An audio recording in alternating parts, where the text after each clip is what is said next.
అనంతపురం జిల్లా కలెక్టర్ వినోద్ కుమార్ గారు 28వ తేదీన ఒక ప్రభుత్వ కార్యక్రమానికి వచ్చిన ఆయన గుంతకల్లు ప్రభుత్వ ఆసుపత్రి పరిస్థితి ఏంటో చూసొద్దామని చెప్పి ఇలా ఒక సాధారణమైన వ్యక్తిగా అక్కడికి వెళ్ళారు. జిల్లా కలెక్టర్ ఆసుపత్రికి ఆకస్మిక తనిఖీలు చేస్తున్నారు అంటే మనందరికీ తెలుసు, సినిమా స్టైల్లో అందరూ అలర్ట్ అయిపోతారు, ఉరుకులు పరుగులు పెట్టేస్తూ ఉంటారు. ఎక్కడా లేనటువంటి శుభ్రత, ఎక్కడా లేనటువంటి హంగు ఆర్భాటాలు కనిపిస్తూ ఉంటాయి.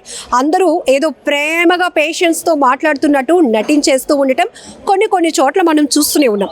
ఇలాంటి సినిమాటిక్ సీన్లు రిపీట్ అవ్వకుండా ఒక సాధారణమైన పరిస్థితి, సాధారణమైన వ్యక్తిగా వెళ్ళి తెలుసుకుంటే బాగుంటుంది. అప్పుడే ఒక చేంజ్ అనేది వస్తుంది, అప్పుడే నిజంగా ప్రజలకు న్యాయం జరుగుతోంది అనే ఒక మంచి ఆలోచనతో ఈ జిల్లా కలెక్టర్ గారు ముఖానికి మాస్క్ వేసుకొని, మెడలో కండువా వేసుకొని, కాళ్ళకు రబ్బర్ చెప్పులు వేసుకొని ఒక ఆర్డినరీ పర్సన్ లాగా వెళ్తూ అందరితో మాట్లాడటం, అక్కడున్న పరిస్థితులను క్షుణ్ణంగా చూసి ఆయనే స్వయంగా తెలుసుకున్నటువంటి పరిస్థితి. అయితే వచ్చింది మనిషి, సాధారణ మనిషి కాదు, జిల్లా కలెక్టర్ అని తెలుసుకున్న తర్వాత ఒక్కసారిగా గుండె గుబేలు మంది అక్కడ ఉన్నటువంటి సిబ్బందికి.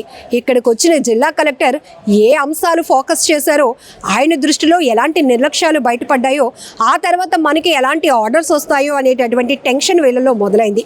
ఇక్కడ జిల్లా కలెక్టర్ గారు చేసినటువంటి ఈ గొప్ప పని ప్రతి ఒక్కరూ ప్రశంసిస్తూనే ఉన్నారు. నిజానికి ప్రభుత్వ ఆసుపత్రి